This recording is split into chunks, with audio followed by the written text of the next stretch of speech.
The arrogant arrival the Galactic Empire had ruled the galaxy for 5,000 years without ever meeting their equal. From their crystalline throne world at the galaxy's center, they commanded 12,000 star systems with absolute authority. Their ships, sleek and silver like liquid mercury, could destroy entire planets with a single volley. No species had ever refused their demands for surrender. No world had ever resisted for more than a day. That was about to change. Emperor Krextor stood in his command throne aboard the flagship Eternal Supremacy, a vessel so massive it generated its own gravity field. His forearms crossed behind his back as he gazed at the holographic display showing a small blue planet on the edge of known space. Earth, the natives called it, a primitive world that had only discovered faster than light travel a mere century ago. The Emperor's purple scales shimmered with amusement as he watched the tactical readout. "How many ships do these humans possess?" he asked his military advisor, General Vexara. The general's 6 eyes blinked in sequence as she reviewed the data. "Our scouts report approximately 100 vessels total, Divine Emperor. Only one appears to be a dedicated warship. The others are merchant vessels and small exploration craft." Krextor's mandibles clicked in what passed for laughter among his species. "One warship? Against our armada of 70,000 vessels? These humans are either incredibly brave or incredibly stupid." The Galactic fleet had arrived at the edge of Earth's solar system 3 hours ago. Standard protocol dictated they wait exactly 4 hours before demanding surrender, giving the primitive species time to comprehend the magnitude of their situation. As the deadline approached, Krextor settled into his throne, savoring the moment. Adding Earth to his empire would make him the most successful emperor in Galactic history. "Open communications to the human vessel," he commanded. "Let us see what these primitives have to say." The main viewscreen flickered to life, revealing the bridge of the human warship. Krextor expected to see terrified creatures cowering before his might. Instead, he found himself looking at a human female, seated calmly in her command chair. She had short black hair, sharp brown eyes, and wore a simple grey uniform with 4 gold stars on her collar. Her expression showed no fear whatsoever. "I am Emperor Krextor of the Galactic Empire," he announced, his voice reverberating through the communication channel. "You stand before the greatest military force in galactic history. Your world will join our empire. You may choose to surrender with honor and become productive subjects, or resist and face complete annihilation. You have 1 hour to decide." The human woman leaned forward slightly, a small smile playing at the corners of her mouth. "I'm Captain Sarah Chen of the USS Perseverance. I'll save you the wait. Earth doesn't surrender. Not now, not ever." Vexara gasped at the audacity. No one had ever responded to an imperial decree with such casual defiance. Krextor's scales darkened to deep purple, a sign of his rising anger. "You dare refuse the Galactic Empire? Look at your tactical displays, human. We have 70,000 warships, each one capable of reducing your planet to cosmic dust. You have one ship, one. This is not courage. It is madness." Captain Chen's smile widened. "You know what's interesting about your empire, Krextor? You've conquered 12,000 worlds, but you've never actually fought anyone. Every species you've encountered has taken one look at your fleet and given up. You've won every war without firing a shot. That is because we are invincible," Krextor growled. "No force in the galaxy can stand against us." "No force has ever tried," Chen corrected. "There's a difference between being invincible and being untested.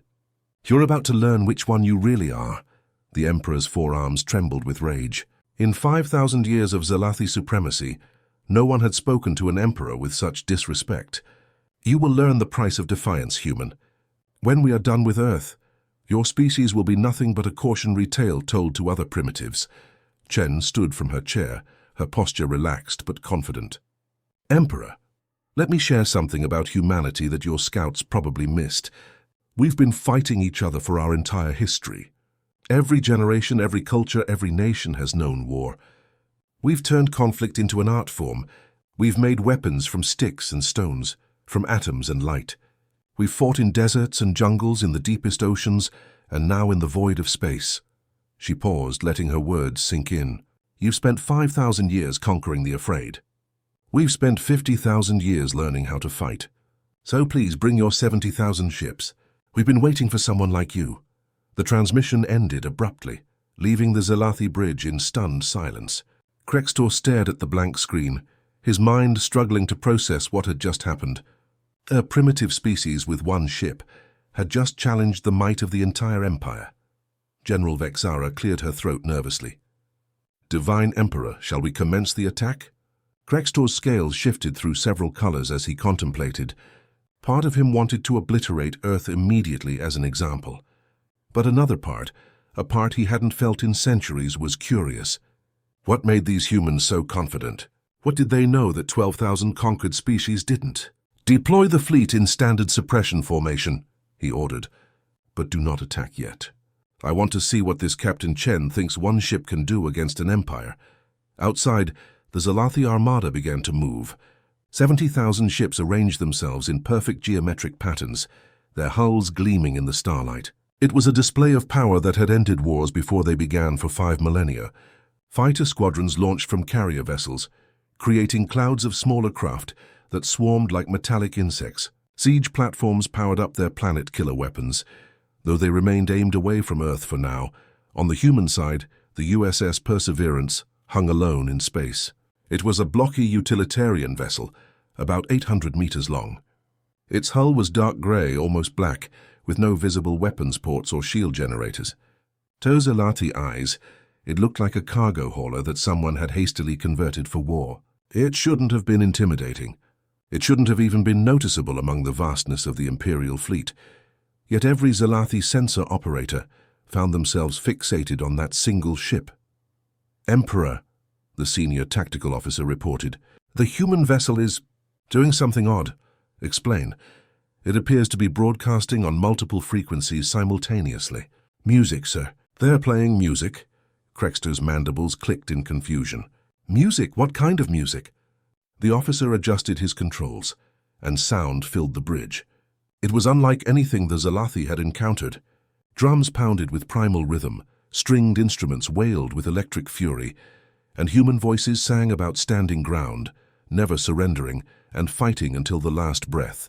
It was chaotic, aggressive, and strangely energizing. "They're playing this across all their communication channels," the officer continued.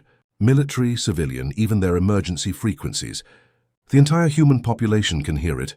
General Vexara shook her head in disbelief. "They're celebrating. They must know they're about to die." But Krextor noticed something else in the data streams. Heart rates across Earth were elevated but steady. Brain activity showed heightened focus, not panic. Military installations were operating at peak efficiency. The humans weren't celebrating their doom. They were preparing for battle with an enthusiasm that defied all logic. "Divine Emperor," another officer called out urgently. "The Perseverance is moving." On the tactical display, the lone human ship had begun accelerating toward the Zalathi fleet. One ship against 70,000, flying straight at them without hesitation. It should have been suicide. It should have been the desperate action of a species that had chosen death over slavery. But something in the way the ship moved, something in the confidence of its approach, made Krextor's scales ripple with an emotion he hadn't felt in centuries: uncertainty. The impossible defense. The USS Perseverance accelerated toward the Zalathi armada with impossible grace. Where the Imperial ships moved in rigid formations perfected over millennia, the human vessel danced through space like a predator stalking prey. It rolled and spun, its trajectory constantly shifting in patterns that made no tactical sense to Zalathi military doctrine. General Vexara watched the displays with growing frustration. "Divine Emperor, the human ship will reach our outer perimeter in 3 minutes. Shall we open fire?" Krextor leaned forward on his throne, studying the lone vessel's approach. "Wait, let them come. I want to see what one ship thinks it can accomplish." The Perseverance suddenly split apart. What had appeared to be a single vessel separated into 12 distinct sections, each one moving independently. The sections weren't breaking away like escape pods. They were maneuvering with purpose, spreading out to form a 3-dimensional formation that encompassed a volume of space larger than a Zalathi battle group. "What in the void?" Vexara gasped. "Their ship just multiplied?" The tactical officer's 6 eyes widened as new data flooded his screens. "Emperor, each section appears to be fully operational. 12 ships where there was one. No, wait, they're combining again but differently. On the display, 4 sections merged to form a larger vessel, bristling with what looked like weapon ports. Another 3 combined into something sleek and fast. The remaining 5 stayed separate, darting between the larger formations like escorts. Then, just as quickly, they separated and recombined in entirely new configurations. Captain Chen's voice crackled over the communication channel, though her image didn't appear. Emperor Krexter, you're probably wondering what you're looking at. This is humanity's approach to warfare. We don't build ships, we build possibilities. The modular vessels suddenly scattered as they reached the Zalathi perimeter. Each section chose a different vector, diving into the massive fleet formation from multiple angles simultaneously. The Imperial ships, trained for 5,000 years to fight in coordinated formations against similar opponents, found themselves trying to track 12 targets moving in patterns their computers couldn't predict. Fire at will, Krextor commanded, his composure finally cracking. Thousands of energy beams lanced out from the Zalathi ships, creating a web of destructive light that should have vaporized anything in its path. The human sections dodged with supernatural precision, as if they knew where each beam would be before it fired. They twisted and rolled, using the Zalathi's own ships as cover, forcing the Imperial fleet to risk hitting their own vessels. Then the humans fired back. Instead of energy weapons, the Perseverance's sections launched what appeared to be primitive projectiles. Metal slugs accelerated to significant fractions of light speed. The Zalathi shields, designed to disperse energy weapons, offered little resistance to pure kinetic force. The projectiles punched through shields and armor alike, leaving perfectly round holes in whatever they hit. But it was what happened next that truly shocked the Imperial fleet. The projectiles weren't just solid metal. As they passed through Zalathi ships, they released clouds of microscopic machines, nanobots that immediately began consuming and converting the ship's hull material. Within seconds, small holes became gaping breaches. Critical systems failed, as the nanobots ate through conduits and processors with terrifying efficiency. They're using grey goo weapons, the science officer shrieked. Molecular disassemblers! This is banned technology! General Vexara turned to the Emperor in horror. No civilized species would use such weapons. The risk of uncontrolled replication could destroy entire star systems. Through the chaos, Chen's voice remained calm. You're right, General. Civilized species wouldn't use them. But you made one mistake. You assumed we were civilized. We're humans. We're the species that split the atom and immediately built a bomb. We discovered fire and used it to burn our enemies. Every tool we've ever made, we've turned into a weapon. Did you really think spaceflight would be any different?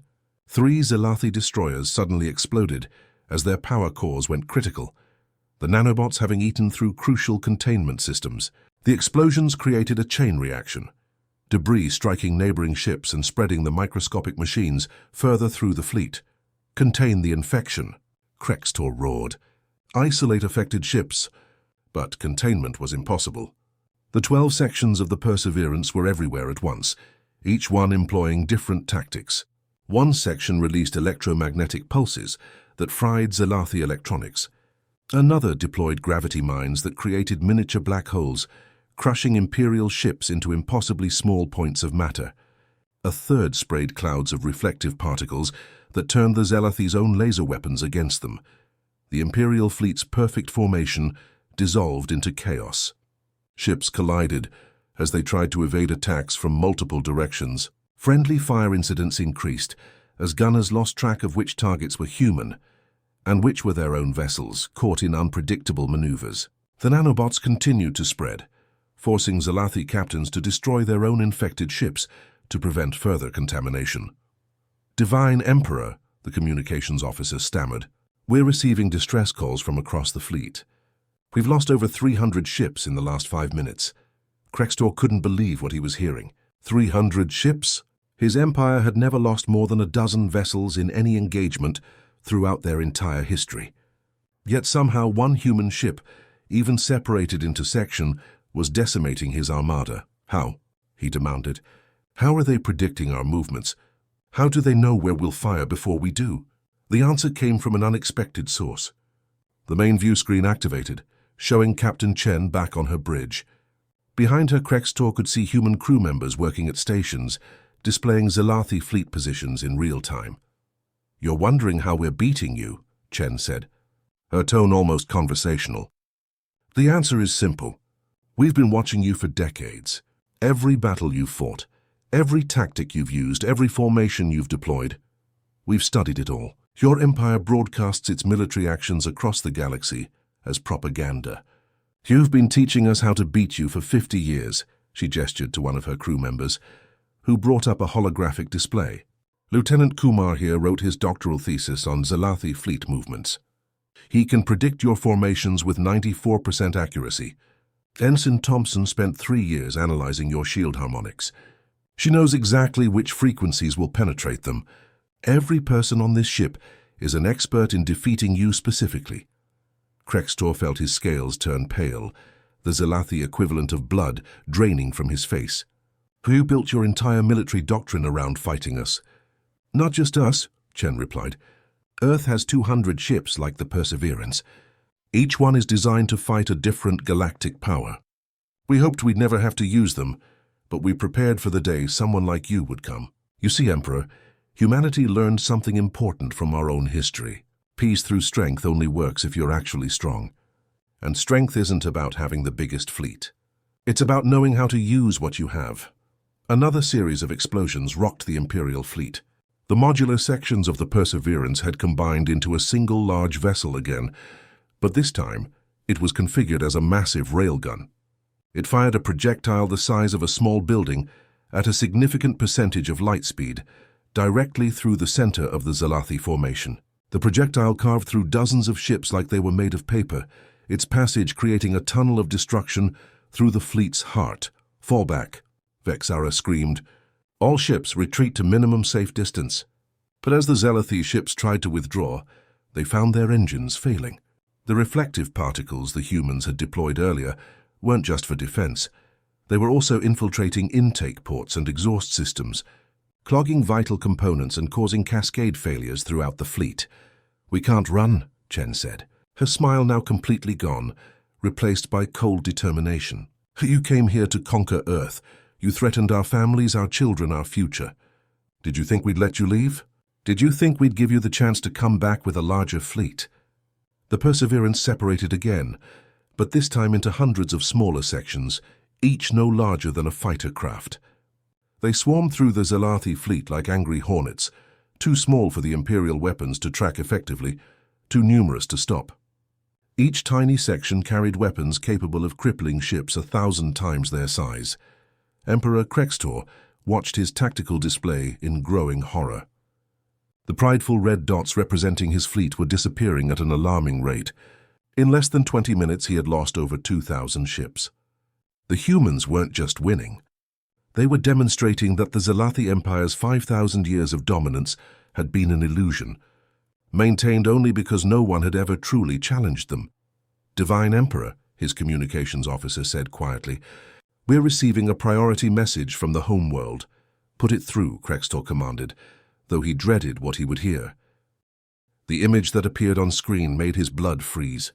It showed the Zalathi throne world, the crystalline planet that served as the Empire's capital. But it wasn't alone. Surrounding it were hundreds of ships identical to the Perseverance. Their modular sections spread out to encompass the entire planet. The hunter becomes hunted, the holographic image of the Zalathi throne world, surrounded by human ships, sent shockwaves through the bridge of the eternal supremacy.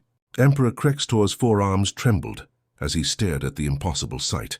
His homeworld, the most heavily defended planet in the galaxy, was completely encircled by Earth's modular fleet. "How?" General Vexara whispered.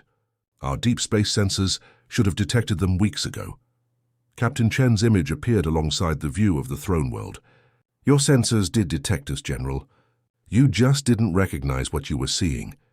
Each module traveled separately, disguised as debris, asteroids, or derelict vessels. "We've been positioning ourselves throughout your empire for months, waiting for you to make your move."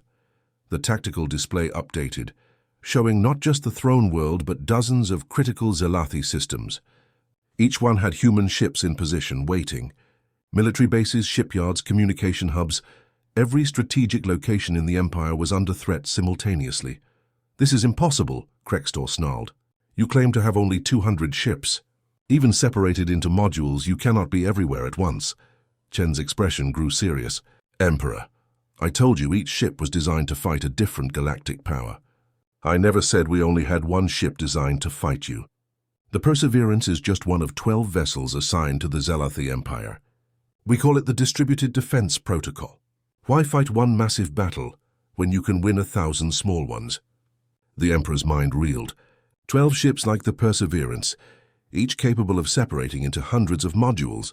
That meant thousands of individual combat units, each one equipped with weapons specifically designed to exploit Zalathi weaknesses.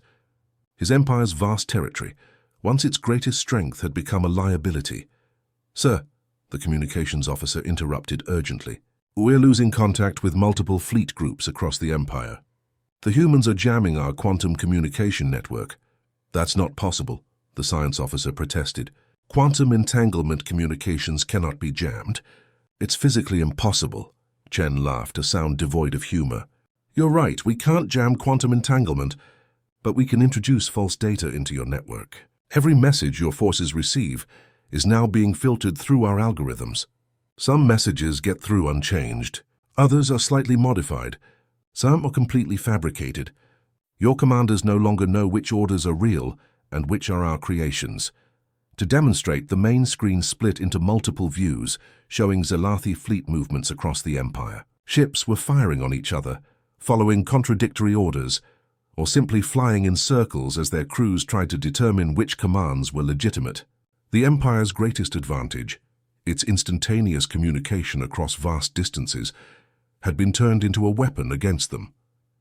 General Vexara turned to her Emperor in desperation. Divine Emperor, we must return to defend the throne world immediately. That's exactly what you should do, Chen agreed. Leave Earth's solar system. Run home. Try to save your capital. Of course, the moment you enter hyperspace, you'll be vulnerable. Our modules have been mapping your hyperlanes for months. We know exactly where you'll emerge, and we'll be waiting. The Perseverance's modules suddenly reformed into a new configuration, a massive sensor array that began broadcasting data directly to the Zalathi fleet.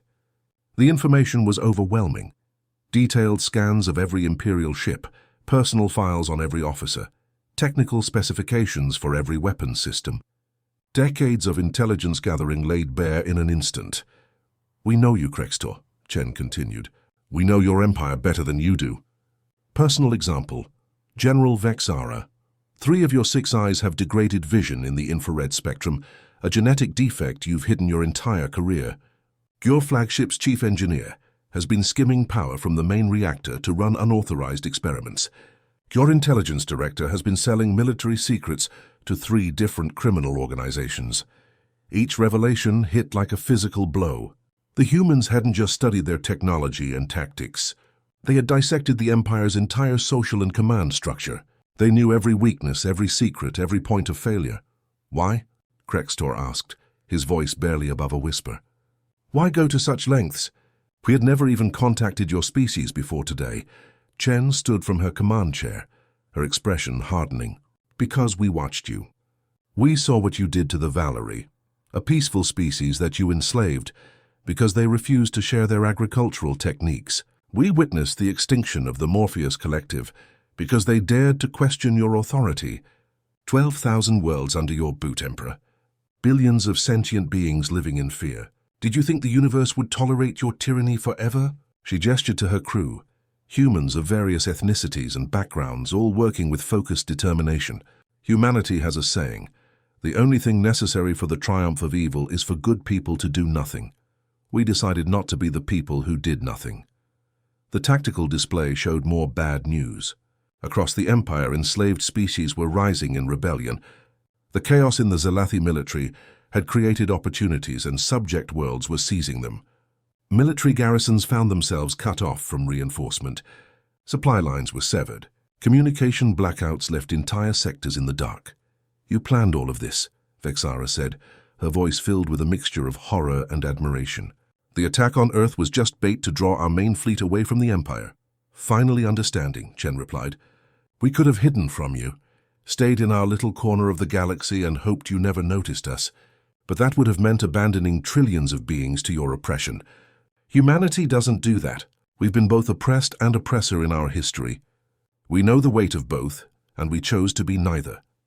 The Perseverance's modules shifted formation again, surrounding a crippled Zalathi battleship.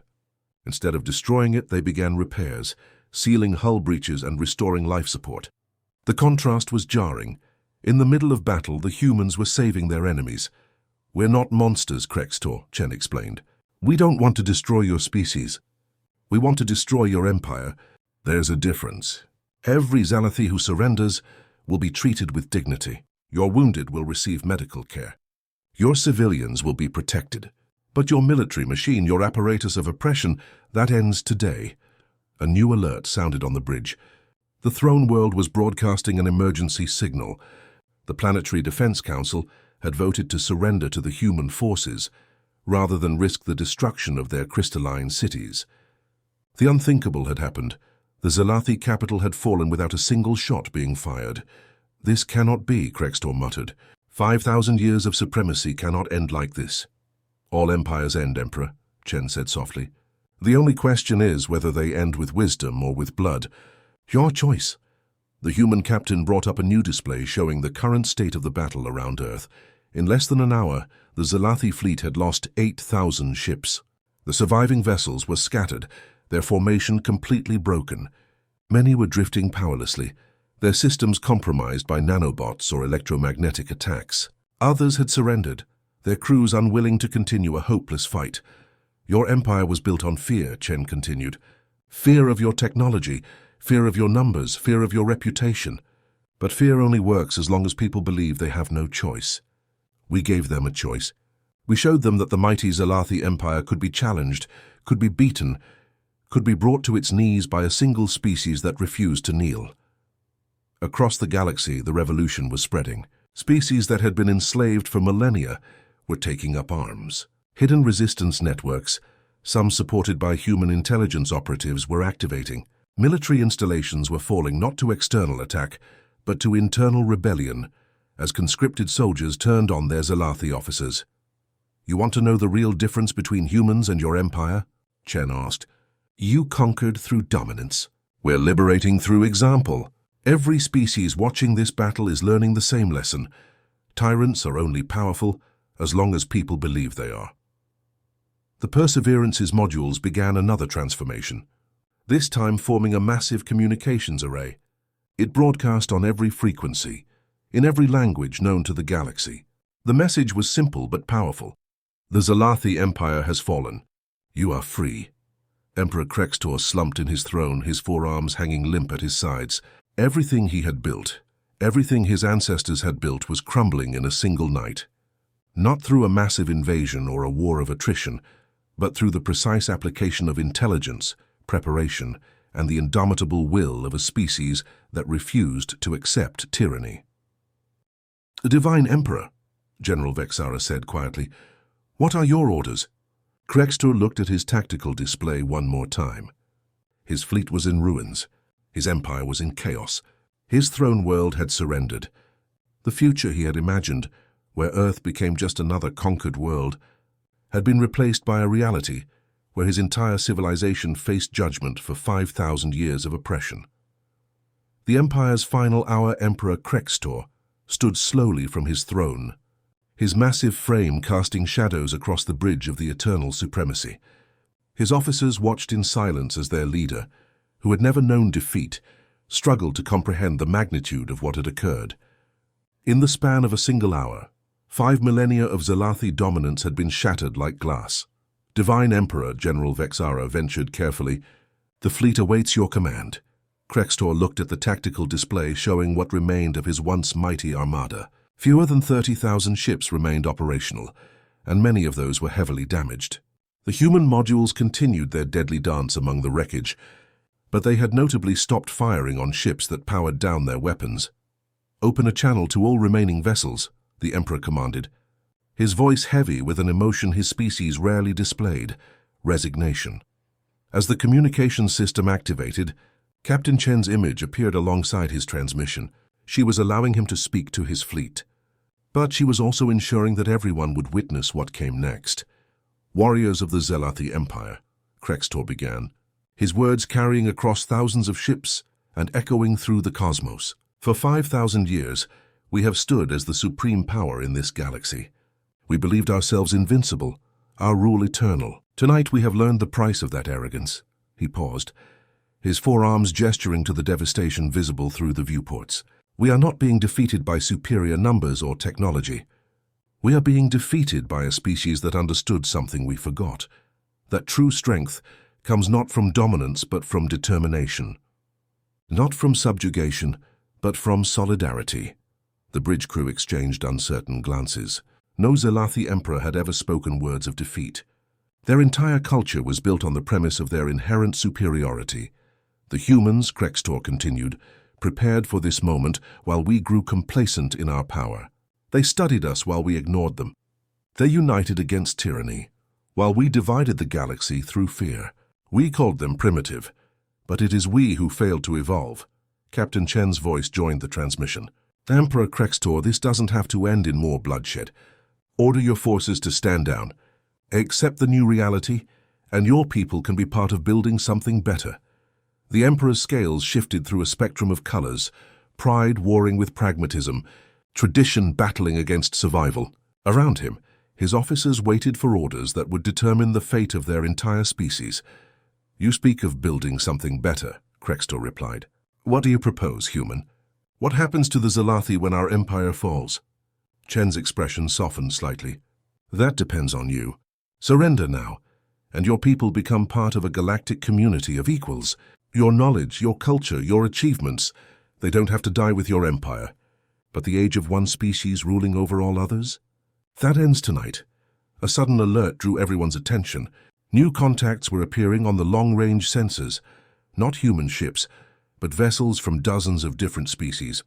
The Valari, the Krons, the Ethereal Collective, and others who had been enslaved by the Zelathi were arriving at the edge of the solar system. We stand with Earth, came a transmission from the lead Valari ship. The humans showed us that freedom was possible. We will not let them fight alone. More transmissions followed, a chorus of species declaring their support for humanity's stand against the Empire. Ships that had been hidden or disguised for generations were revealing themselves, forming a united front that dwarfed even the original Zelathi fleet. General Vexara studied the new arrivals with her military eye. Divine Emperor, we're outnumbered 3-1. And these aren't civilian vessels. They're warships that have been hidden or built in secret. The entire galaxy has been preparing for this moment. You see now, Chen said, this was never just about humanity versus the Zelathi. This was about freedom versus oppression. We simply lit the match that started the fire. The Perseverance's modules reformed once more, creating a configuration unlike anything they had shown before. It projected a massive holographic image visible to every ship in the system, a detailed plan for a new galactic government. Not an empire ruled by one species, but a confederation where each world had a voice, where trade replaced tribute, where cooperation superseded conquest. This is what we're offering, Chen explained. Not chaos after your empire falls, but order based on mutual respect. The Zelathi can be part of this. Your knowledge of hyperspace travel, your administrative expertise, your technological innovations, they're all valuable, but only if offered freely, not taken by force. Emperor Krextor studied the projection, his analytical mind parsing the details. It was elegant in its simplicity, robust in its protections for smaller civilizations, and surprisingly generous in its treatment of former imperial forces. The humans weren't seeking vengeance. They were seeking transformation. Sir, his communications officer reported quietly, we're receiving messages from Zelathi colonies across the Empire. Many governors are already agreeing to the human terms. They're choosing survival over loyalty to the throne. The Emperor felt the last pillars of his worldview crumbling. His empire wasn't being conquered. It was abandoning him. The fear that had held it together for 5 millennia had been replaced by hope for something better.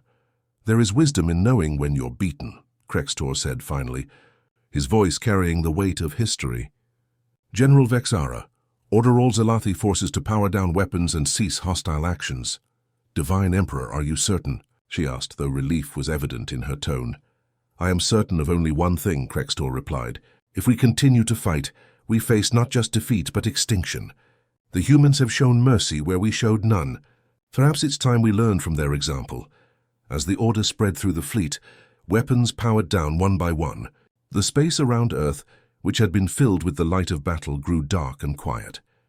The Perseverance's modules ceased their attack runs, instead moving to assist damaged Zalathi ships with search and rescue operations. Captain Chen stood on her bridge, watching as the most powerful military force in galactic history surrendered to a species that had been in space for barely a century. "Emperor Krextor," she said formally, "on behalf of Earth and the free species of the galaxy, I accept your surrender. We'll begin coordinating humanitarian aid and prisoner processing immediately." "Prisoner?"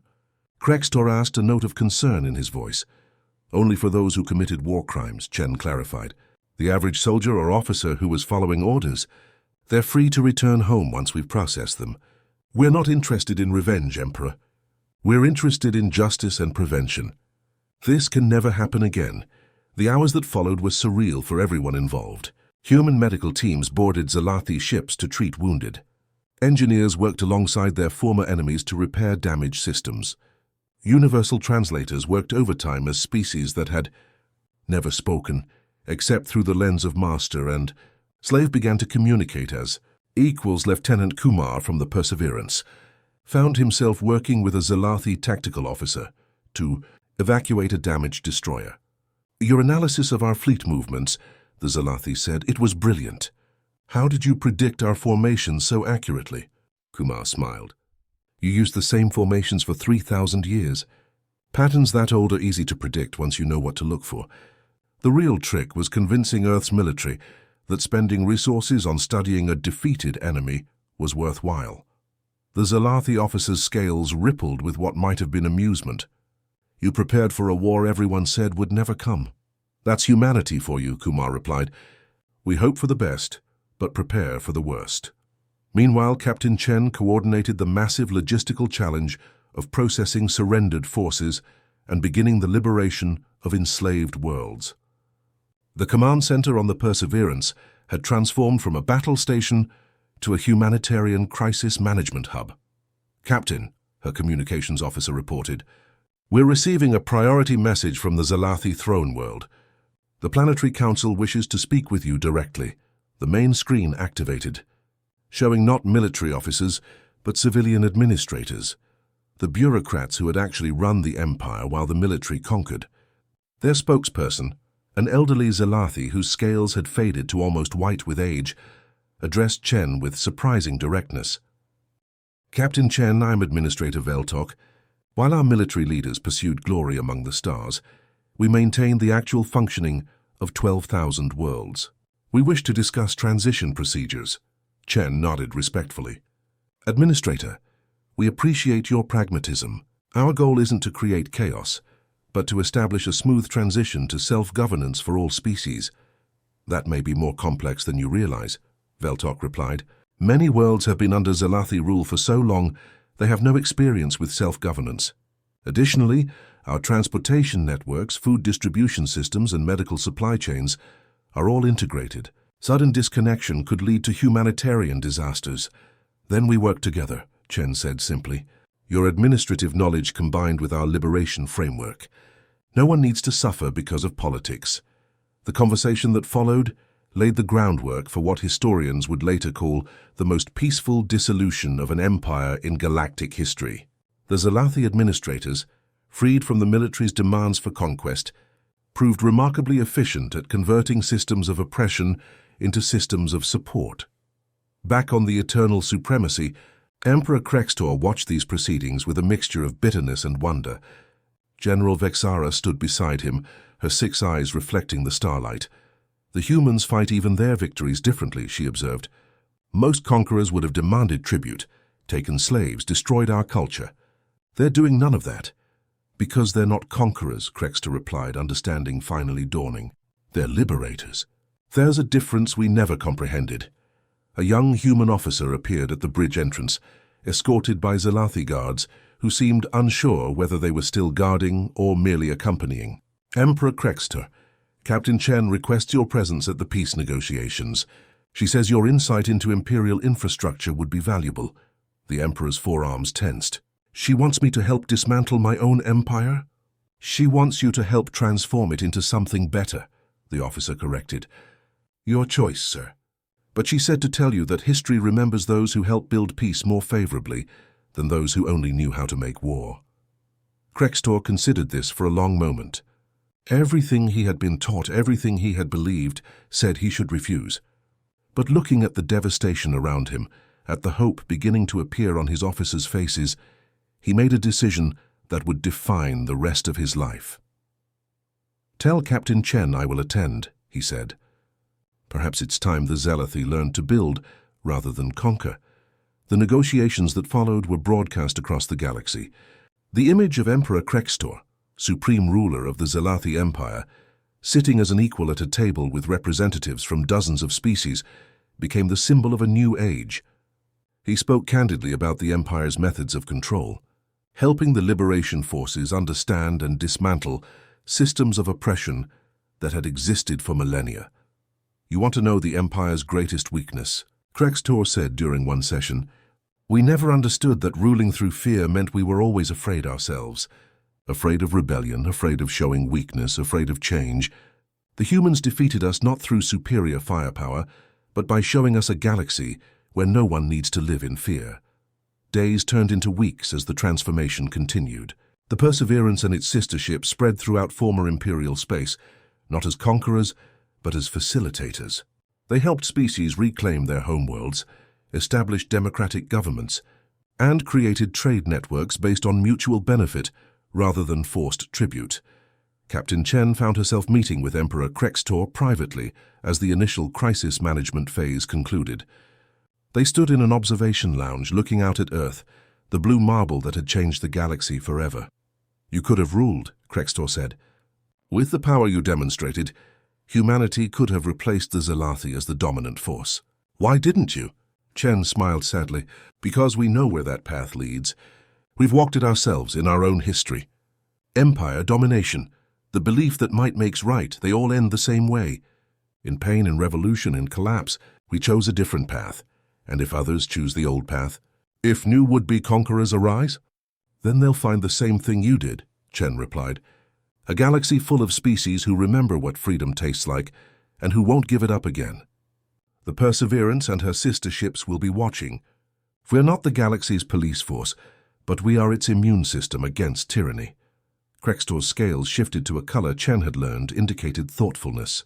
"You've changed everything.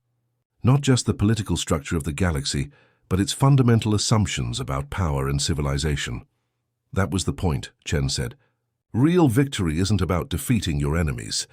It's about transforming them into friends, or at least into beings who choose coexistence over conflict." The former emperor, he had formally abdicated once the new Galactic Confederation was established. Faustal looked at the human captain with something approaching respect. "Your species is young, Captain, but perhaps that youth gave you the perspective we had lost.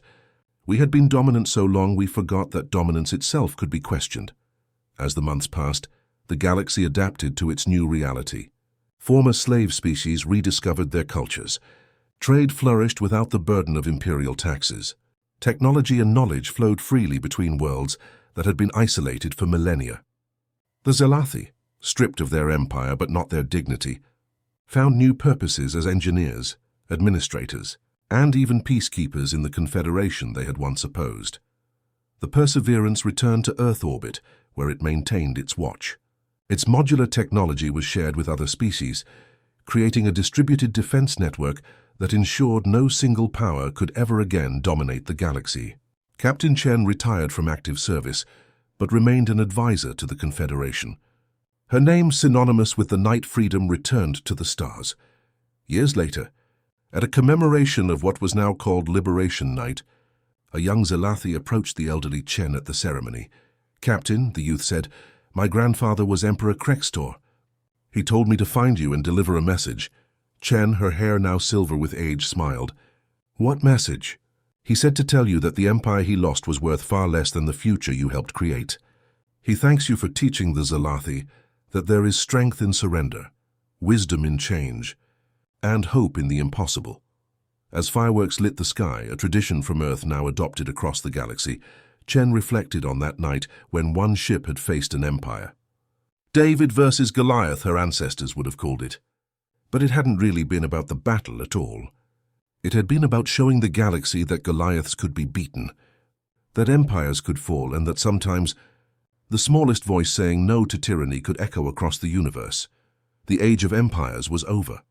The age of cooperation had begun. And it had all started with a single ship, a determined captain, and the unshakable human belief that freedom was worth any risk, any sacrifice, and any impossible odd. The USS Perseverance remained in service for another century, its modular form adapting to meet new challenges. But its greatest victory would always be that single night when humanity showed the galaxy that courage wasn't about the size of your fleet or the power of your weapons. It was about standing up when everyone said you should kneel, fighting when everyone said you should surrender, and believing that tomorrow could be better than today, even when facing the impossible.